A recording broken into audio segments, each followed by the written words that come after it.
Hello friends, ఈ వీడియోలో మనం section 5 of Indian contract act తెలుసుకుందాం.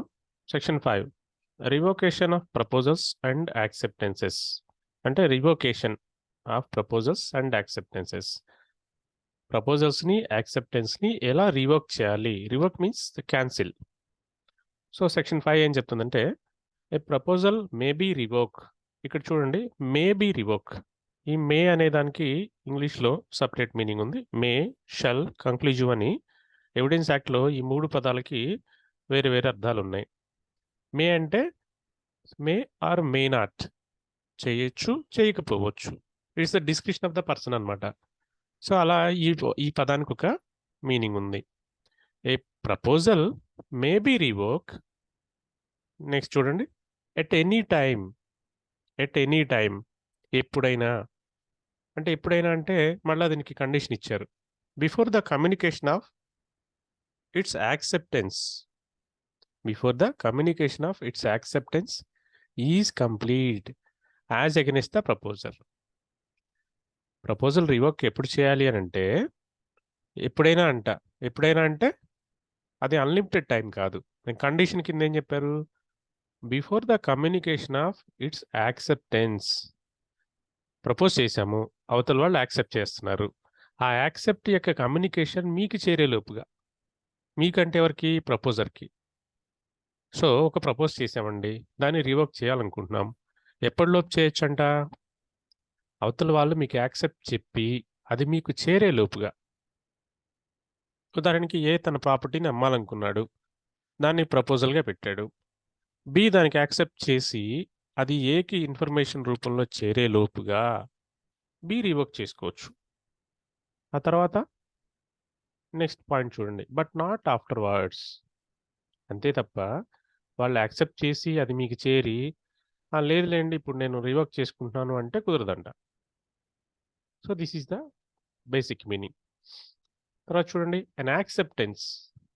An acceptance may be revoked at any time before the communication of the acceptance is complete against the acceptor, but not afterwards. Same ఇది కూడా అదే meaning. మీరు revoke చేయాలంటే ఏదైనా సరే కమ్యూనికేషన్ అది మీకు జరిగే లోపు ఆపోజిట్ పార్టీ ఎవరైతే దాని గురించి కమ్యూనికేట్ చేస్తున్నారో ఆ కమ్యూనికేషన్ క్లియర్ అయిపోయే లోపు మీరు దాన్ని కంప్లీట్ చేసుకోవాలి. అంతే తప్ప దాని తర్వాత కాదంట. దీనికి కంటిన్యూషన్ చూడండి, సెక్షన్ దీనిలో illustrations. A proposes by a letter send by post to sell his house to B. A అనే అతను ఒక ప్రపోజ్ చేశాడంట. ఎలాగా? By a letter send by post. Post ద్వారా ఒక లెటర్ పంపించి దేని గురించి అంట? To sell his house. అతను తన ఇల్లు అమ్మాలనుకున్నారు. ఎవరికి? To be. బి అనే అతనికి ఏ అనే అతను తన ఇల్లు అమ్మాలి అనే ప్రపోజల్ని ఒక లెటర్ రూపంలో రాసి పోస్ట్ చేశారంట. దాంతో ఏమైంది? దీని యొక్క ప్రపోజల్ తనకి సెండ్ చేయడం జరిగింది. B accepts the proposal by a letter send by post. ఇప్పుడు ఏ యొక్క ప్రపోజల్ని బి యాక్సెప్ట్ చేస్తూ మళ్ళీ ఒక లెటర్ పంపించాడు. ఇక్కడ కమ్యూనికేషన్ చూడండి లెటర్స్ రూపంలో జరుగుతుంది. అయితే A may revoke his proposal at any time. A అంట తన ప్రపోజల్ని రివోక్ చేయొచ్చు. ఏంటి ఏ ప్రపోజల్? తన ఇల్లు అమ్మాలనుకున్నాడే ఆ ప్రపోజల్. ఎట్ ఎనీ టైం, ఎప్పుడైనా అంట. కానీ చూడండి మళ్ళీ కండిషన్ పెట్టాడు, బిఫోర్. ఎప్పుడైనా అనే దానికి మీనింగ్కి కండిషన్ ఏంటి? Before or at the moment when B post his letter of acceptance. అంటే when B post his letter. B ఇప్పుడు ఏం చేస్తున్నాడు? ఏ యొక్క ప్రపోజల్ని యాక్సెప్ట్ చేస్తాడు అనుకోండి. ఆ ప్రపోజల్ని యాక్సెప్ట్ చేసి తనకు ఆ లెటర్ రిటర్న్ వచ్చి తన నాలెడ్జ్లోకి వచ్చే లోపే రివోక్ చేసుకోవాలంట. But not afterwards. అంతే తప్ప బి దగ్గర నుంచి యాక్సెప్టెన్స్ సంబంధించిన లెటర్ తనకు వచ్చి అది తన నాలెడ్జ్లోకి వచ్చిన తర్వాత ఓకే ఇప్పుడు బి ఒప్పుకున్నాడు బట్ నేను రివోక్ చేస్తున్నాను అని ఏ రివోక్ చేయడానికి లేదు. అలాగే బి మే రివోక్ హిజ్ యాక్సెప్టెన్స్. బి ఒప్పుకున్నాడు కదా, అది ఎప్పుడు రివోక్ చేయొచ్చు అంట? ఎట్ ఎనీ టైం, ఎప్పుడైనా. మళ్ళీ కండిషన్ ఏంటి? Before or at the moment when the letter communicating it reaches A. తను ఏదైతే లెటర్ పంపించాడో యాక్సెప్టెన్స్, అవి ఏకి చేరే లోపు, అదేంటండి ఏకి చేరే లోపు ఏం చేయాలి అంటే ఆ లెటర్ విత్డ్రా చేసుకోవాలి అంతే. లేదా ఆ లెటర్ కన్నా ముందు వెళ్ళిపోయి, అదిగో నేను నీకు లెటర్ పంపించాను కానీ నా యాక్సెప్టెన్స్ మార్చుకుంటున్నాను, కాబట్టి ఆ లెటర్లో ఉన్న యాక్సెప్టెన్స్ని నువ్వు పట్టించుకోవద్దు అని ఫర్దర్ ఇన్ఫర్మేషన్ అతనికి క్లారిటీగా చెప్పాలి. మీకు ఇక్కడ డౌట్ రావచ్చు, అదేమో లెటర్ రూపంలో ఉందండి, ఇదేమో ఓరల్ రూపంలో చెప్పారు కదా, మరి ఏది ప్రివేల్ అవుతుంది అంటే దట్ ఈస్ డిఫరెంట్ ఇష్యూ. మీరు ఎవిడెన్స్ యాక్ట్లో దాన్ని క్రాస్ చెక్ చేసుకోవాలి. ఓరల్ స్టేట్మెంట్ అనేది, అంటే ఓరల్ ఎవిడెన్స్ అనేది డాక్యుమెంటరీ ఎవిడెన్స్ని ఓవర్టేక్ చేస్తుందా లేదా అనే ఇష్యూ వస్తే అది ఇండియన్ ఎవిడెన్స్ యాక్ట్లో క్లారిఫై అవుతుంది. సో బట్ సబ్జెక్ట్ మ్యాటర్ ఏంటంటే ఇక్కడ రివోకేషన్ ఎప్పుడు చేయాలి, ఇప్పుడు యాక్సెప్ట్ చేసిన బి యొక్క యాక్సెప్టెన్స్ అనేది రివోక్ ఎప్పుడు చేయాలి అంటే అతను రాసినటువంటి లెటరు ఏకి చేరేలోపే, అంతే తప్ప బట్ నాట్ ఆఫ్టర్వర్డ్స్, తర్వాత చేయడానికి లేదంట. దీనికి చూడండి కంటిన్యూషన్ సెక్షన్ 6.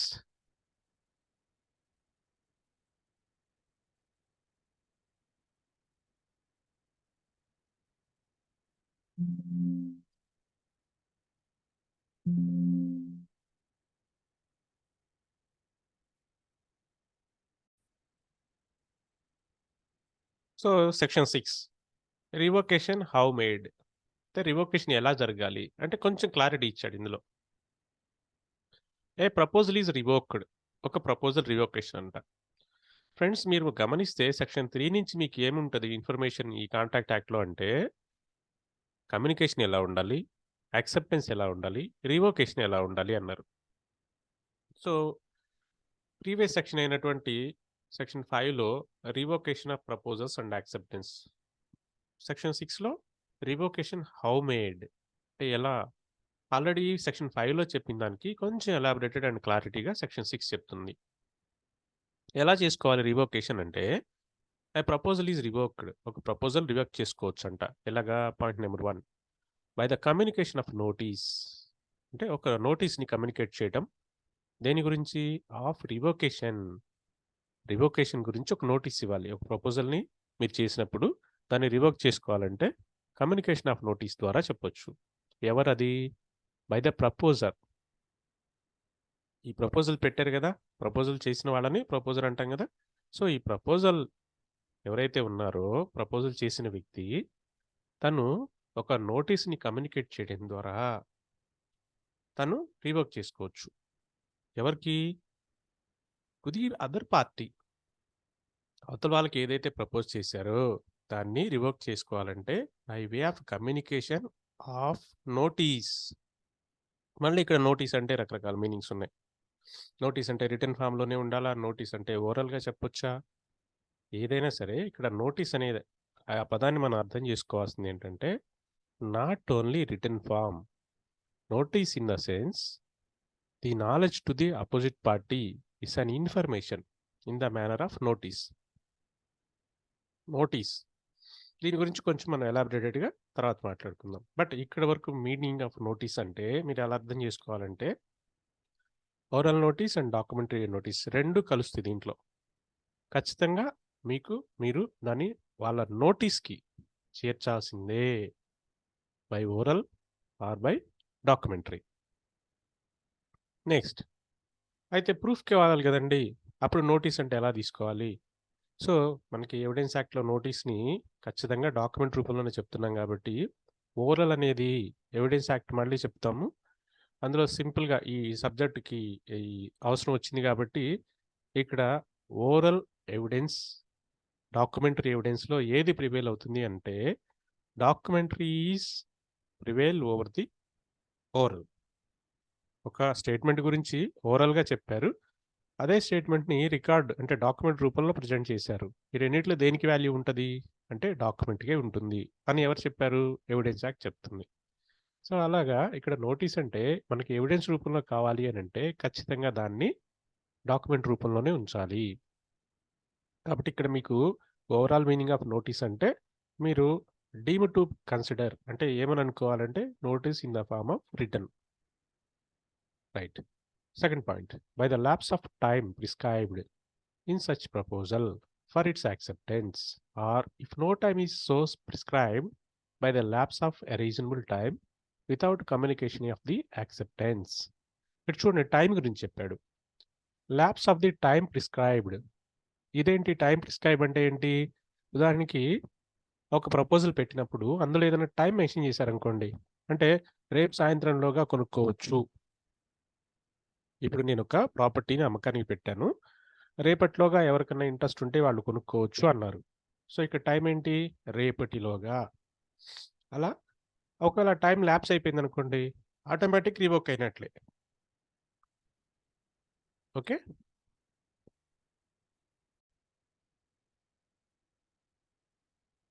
Right friends. ఆ టైం అనేది ల్యాప్స్ అయినప్పుడు. అయితే ఒక్కొక్కసారి టైం ఏం స్పెసిఫై చేయలేదనుకోండి, ఇందులో ఆ సెకండ్ క్లాజ్లో సెకండ్ పోర్షన్ చూస్తే by the lapse of a reasonable time అన్నారు. ఎప్పుడు? If no time is so prescribed. వాళ్ళు చెప్పలా ఈ ప్రాపర్టీ కొనుక్కోండి అని మాత్రమే చెప్పారు, ఎప్పటిలోపా అనేది చెప్పలా. ఇప్పుడు ఇది జనరల్ ప్రపోజల్ అనుకోండి, అంటే పబ్లిక్లో ఇచ్చారు, ఓపెన్ ఆఫర్ కింద ఎవరైనా కొనుక్కోవచ్చు అని. ఇక్కడ ఏ యొక్క ప్రాపర్టీని అమ్ముతానని జనరల్ పబ్లిక్లో ఒక ప్రపోజల్ పెట్టాడు. ఇప్పుడు ఇక్కడ XYZ ముగ్గురు ఉన్నారు. వాళ్ళలో ఎవరు ముందెళ్ళి కొనుక్కోవచ్చు? ఎవరైనా కొనుక్కోవచ్చు. ఒకవేళ ఎక్స్ అనే అతను కొనుక్కున్నాడు అనుకోండి, అతని తర్వాత వై అని అతను వెళ్ళి, లేదు లేదు నేను వచ్చేదాకా నువ్వు ఆగలేదు, ఎక్స్కి అమ్మేశావు, కుదరదు, నువ్వు నాకు ప్రపోజల్ పెట్టావు కాబట్టి నువ్వు ప్రపోజల్ రివోక్ చేయడానికి లేదు, నువ్వు వెయిట్ చేయాల్సిందే అని అనొచ్చా? లేదు. ఎందుకని? ఎక్స్ కొనేసుకున్నాడు ఆల్రెడీ. అప్పుడు అంటాడు, అయితే నువ్వు ఎక్స్ కొనేలోపు కొనుక్కో అని నాకేం కండిషన్ పెట్టలేదు కదా, టైం పెట్టలేదు కదా అన్నాడు అనుకోండి, నాట్ నెసరీ. ఎందుకని? రీజనబుల్ టైం అన్నారు. Lapse of a reasonable time. Reasonable time అంటే అవతల వాళ్ళు కొనేలోపు, లేదా ఒకవేళ అది ఏదన్నా వస్తువుకు సంబంధించిన ఏదైనా పాడైపోయే వస్తువు అనుకోండి, అది అయిపోయేలోపు. మార్కెట్లో వెజిటబుల్స్ పెట్టారు, అవి కొనుక్కెళ్తుంటారు, చూసారు కదా. సో ఇలా జనరల్ డే టు డే లైఫ్లో మనం చాలా చూస్తూ ఉంటాం ప్రపోజల్స్ అనేవి. అయితే మనం రెగ్యులర్గా అది కాంటాక్ట్ యాక్ట్తో కంపేర్ చేసి మనం స్టడీ చేస్తే డే టు డే లైఫ్లో మనం చేసే ప్రతి యాక్టివిటీలో ఈ ప్రపోజల్స్, యాక్సెప్టెన్స్, కన్సిడరేషను, అగ్రిమెంటు, కాంట్రాక్ట్స్, ఈ పదాలన్నీ ప్రతిరోజు మనల్ని లేచిన దగ్గర నుంచి పడుకునే వరకు ప్రతి యాక్టివిటీలో రెగ్యులర్ కనబడతాయి. అయితే మనం వాటిని జనరలైజ్ చేసి తీసుకుంటాం. ఇప్పుడు మనకి అవసరం వచ్చింది కాబట్టి ఈ లాలో కాంట్రాక్ట్ యాక్ట్ అనే సబ్జెక్ట్లో ఏదేదో ప్రత్యేకమైనటువంటి టాపిక్ కనుక్కొని వేరేగా ఆలోచించి నేర్చుకోవాలని, అదేదో నాకు అర్థం కావట్లేదని కన్ఫ్యూజ్ అవ్వాల్సిన పని లేదు. Because it is our day to day లైఫ్లో పార్ట్ అండ్ పార్సిల్గా ఉన్నటువంటి సబ్జెక్ట్ అనమాట. దాన్ని మీరు అలా కలిపి చదువుకుంటే మీకు అది ఈజీగా అర్థమవుతుంది. So next third point, by failure of the acceptor. ఎవరైతే యాక్సెప్ట్ చేశారో, ఓకే నేను కొనుక్కుంటాను అన్నాడు, అంతవరకు బాగుంది. ఏం చేయాలి? To fulfil A condition president. Condition president అంటే ఏంటి అంటే, ఏ తన ఇల్లు ₹1,00,000 అమ్ముతాను అన్నాడు, బి దాన్ని యాక్సెప్ట్ చేశాడు. దీనిలో కండిషన్ ఏంటి? ₹1,00,000 అమ్ముతాను అని. So it is a condition. President అంటే ముందుగా చెప్పాడు ₹1,00,000 అని, కాబట్టి దానికి ఒప్పుకున్నాడు అంటే అర్థం ఏంటి? ఆ ₹1,00,000 నేను కడతాననే కదా. ఒకవేళ అలా యాక్సెప్ట్ చేసినప్పుడు ఆ కండిషన్ ఫుల్ఫిల్ చేయలేకపోతే ఆటోమేటిక్గా అది రివోక్ అయిపోతుంది. Next fourth point, by the death or insanity of the proposer. ఒకవేళ ప్రపోజ్ చేసిన అతను కనుక చనిపోతే ఆటోమేటిక్గా ప్రపోజల్ రివోకేట్ అయిపోయినట్టే. లేదా ఇన్సానిటీ, అతను బాగున్నప్పుడు చేశాడు, తర్వాత అతనికి ఇన్సానిటీ వచ్చింది, అంటే పిచ్చి పట్టింది అనుకోండి, మెంటల్ స్టేటస్ బాగా లేదు, డిస్టర్బ్ అయ్యాడు, ఇన్సానిటీ స్టేటస్లోకి వెళ్ళిపోయారు. అప్పుడు ఇక ఆ ప్రపోజల్ పనిచేయదు. ఎందుకని? మళ్ళీ కాంట్రాక్చువల్ ఆబ్లిగేషన్స్ రావాలంటే అది అగ్రిమెంట్గా మారాలి, తర్వాత కాంట్రాక్ట్గా మారాలి. సో ఈ స్టెప్స్ ఇక ముందుకు వెళ్తే is not a competent party to contract. So insanity is a disqualification. కాబట్టి ఇక్కడ ఆటోమేటిక్‌గా రివోక్ అయిపోద్ది. If the fact of his death or insanity comes to the knowledge of the acceptor before acceptance. అయితే ఏమయ్యుండాలి? ఆ జరిగిన విషయం ఏది అతను చనిపోయాడని గాని, ఇన్సానిటీ వచ్చిందని గాని, అతన్ని యాక్సెప్ట్ చేసే ముందు తెలిసుండాలి. అయితే తర్వాత తెలిస్తే ఏంటండి? దీనికి సంబంధించి మీకు కేస్ లాస్ ఉన్నాయి. ఇప్పుడు ఈ స్లైడ్‌లో చూద్దాం. అసలు రివోకేషన్ ఎలా జరగాలి అనే దాని మీద కొన్ని కేస్ లాస్ తీసుకున్నాము. ఇందులో క్లాస్ వైస్‌గా అంటే ఇందాక మనం చూసాం గదా! ఏది first class, second class, third class, fifth class అని. ఇప్పుడు ఇందులో ఎగ్జాంపుల్ కింద నేను class 1 by notice of revocation దీనికి సంబంధించి ఇప్పుడు మీకు స్క్రీన్ మీద ఏదైతే కనిపిస్తుందో ఆ కేసుల Nuthakki Sesharatnam versus sub collector AIR 1992 supreme court. ఇది జనరల్ పేరు అనమాట. సైటేషన్ అంటే ఏదైతే పబ్లికేషన్ బుక్‌లో ఈ జడ్జ్‌మెంట్ ప్రింట్ అయ్యి ఉందో దాని యొక్క ఐడీ అంటే అడ్రస్ అనమాట. పలానా బుక్‌లో అంటే ఏ బుక్‌లో? పలానా పబ్లిషర్ బుక్‌లో. ఇక్కడ పబ్లిషర్ ఎవరు? All India reports. అందుకని మనం ఏఐఆర్ అంటాం. ఏ ఇయర్ బుక్ ఇది? 1992. దేనికి సంబంధించినయి? Supreme court cases. Page number ఎంత? 131. మీరు ఇలా సైటేషన్ ఇలా అర్థం చేసుకోవాలి. అందులో ఈ జడ్జ్‌మెంట్ ఉందన్నమాట. ద ల్యాండ్ ఓనర్ ఎవరంట వీళ్ళు? Land owner. Offering land for acquisition if lump sum price is paid. Land acquisition కోసం ఆ ల్యాండ్ ఓనరు ఒక లంప్ సమ్ ప్రైస్ ఇస్తే ఇచ్చేస్తానన్నారంట. He withdraw his offer. తర్వాత విత్‌డ్రా చేసుకున్నారు. ఎప్పటిలోపు? Before the acquisition officer prepares his award of acceptance. ఆ lump sum amount ఇవ్వడానికి అక్విజిషన్ ఆఫీసర్ ఒప్పుకునే లోపు ఈ ప్రపోజల్ ఏం చేసింది? ఎవరైతే ల్యాండ్ లార్డ్ ఉన్నారో వాళ్ళు రివోక్ చేశారు. అంటే విత్‌డ్రా చేసుకున్నారు. అయితే ఏంటంట? The court held the withdraw good. Court ఏం చెప్పిందంటే ఓకే. విత్‌డ్రా చేసుకున్నాను. చేసుకున్న విత్‌డ్రా మంచిదేను అంటే ఇక్కడ అర్థం ఏంటి? అలా చేసుకోవచ్చు అని కోర్ట్ చెప్పింది. ఎందుకని? వాళ్ళు యాక్సెప్ట్ చేసేలోపే చేసేసుకున్నారు. కాబట్టి రివోకేషన్ ఎప్పుడైనా ఎలా ఉండాలి అంటే, ఆ కమ్యూనికేషన్ ఆఫ్ యాక్సెప్టెన్స్ అనేది వీళ్ళకి రీచ్ అయ్యేలోపే ప్రపోజల్ విత్‌డ్రా చేసుకోవచ్చు అని ఎవరు చెప్పారు? సెక్షన్ 6 క్లాజ్ 1 చెప్పింది. ఆ విధంగా వీళ్ళు రివోక్ చేసుకోవటం అనేది అంటే విత్‌డ్రా ఆఫ్ ప్రపోజల్ అనేది వాలిడే యాస్ పర్ కాంట్రాక్ట్ యాక్ట్ అని కోర్ట్ చెప్పిందనమాట. కాబట్టి అందువలన the communication of revocation should reach the offeree before the acceptance is out of his power. అంటే దానికన్నా ముందే చేరిపోవాలి. ఇక అప్పుడేం చేస్తాడు? Out of his power. తనేం చేయగలడు? అంటే ఇక తనకి పవర్ లేదు. పవర్ ఎప్పుడొస్తది? అది కమ్యూనికేషన్ రీచ్ అయిన తర్వాత అయిందనుకోండి. అప్పుడు హి గాట్ ద పవర్స్. లేదు ఇప్పుడు నువ్వు చెప్పడానికి లేదు. నా కమ్యూనికేషన్ ఆఫ్ యాక్సెప్టెన్స్ నీకు రీచ్ అయిపోయింది. ఇప్పుడు నువ్వు వెనక్కి తీసుకోవడానికి లేదు. ఎస్టోపిల్ అనే ప్రిన్సిపల్ కింద బైండ్ అయిపోతావు అని క్వెషన్ చేయొచ్చు. అప్పుడు తనకి పవర్ వస్తది. బట్ ఇప్పుడు పవర్ లేదు. So, communication of revocation should reach the offeree before the acceptance is out of his power. అది. సో, ఇలా మీరు ఇంకా కేస్ లాస్ మీరు గూగుల్‌లో సెర్చ్ చేసుకోవచ్చు. దానికి search engines legal search engines అంటే లా సెర్చ్ ఇంజిన్స్, ఇండియన్ కానూన్ అని ఇలా నంబర్ ఆఫ్ వెబ్‌సైట్స్ ఉన్నాయి. వాటిల్లో మీరు సెక్షన్ వైస్‌గా కూడా కేస్ లాస్ చెక్ చేసుకోవచ్చు ఫ్రెండ్స్. అలా మీరు కొన్ని కలెక్టివ్‌గా పెట్టుకొని మీ కాంపిటీటివ్ ఎగ్జామ్స్‌లో గాని, అకాడమిక్‌లో గాని మీరు ప్రిపేర్ అవ్వచ్చు. అలాగే ఇంకొకటి ఇచ్చాను clause 2 by lapse of time Krishnaveni constructions versus the executive engineer. ఇది ఏపీ హైకోర్టు వాళ్ళది. AIR 1995 AP 362. ఇక్కడ కూడా అంతే ఉంది friends. It is a well established principle of law that only when an offer is accepted that the contract is concluded. మిగతాదంతా మీరు చదవచ్చు. దానిలో ఏంటంటే కమ్యూనికేషన్ ఆఫ్ యాక్సెప్టెన్స్ అనేది కంప్లీట్ అయ్యే లోపు రివొకేషన్ అవ్వాలంట. దానికేమైనా టైం ఉందా? అలా కాకపోతే ఏంటంటే కాంట్రాక్ట్ కంక్లూడ్ కాదు. ఆ కాంట్రాక్ట్ కంక్లూడ్ కాదనమాట. ఈలోపు టైం అనేది స్పెసిఫై చేయలేదనుకోండి. టైం చేయకపోతే ఏమవుతది? కాంట్రాక్ట్ కంక్లూడ్ అవ్వదు. ఆ లోపు విత్‌డ్రా చేసేసుకోవచ్చు. ఎవరు? ఆఫరర్ అనమాట. తన ఆఫర్‌ని విత్‌డ్రా జేసుకోవచ్చు. కాబట్టి ఇట్లాగా మీరు గూడా నంబర్ ఆఫ్ జడ్జ్‌మెంట్స్‌ని కలెక్ట్ చేసుకొని, రిఫరెన్స్‌గా క్రాస్ చెక్ చేసుకుంటూ చదువుకుంటే, మీకు సబ్జెక్ట్ అనేది బై హార్ట్ అవుతుంది. అంటే ఈజీగా స్టోరీ టెల్లింగ్ లాగా అర్థమవుద్దనమాట. సో, ఇది ఫ్రెండ్స్.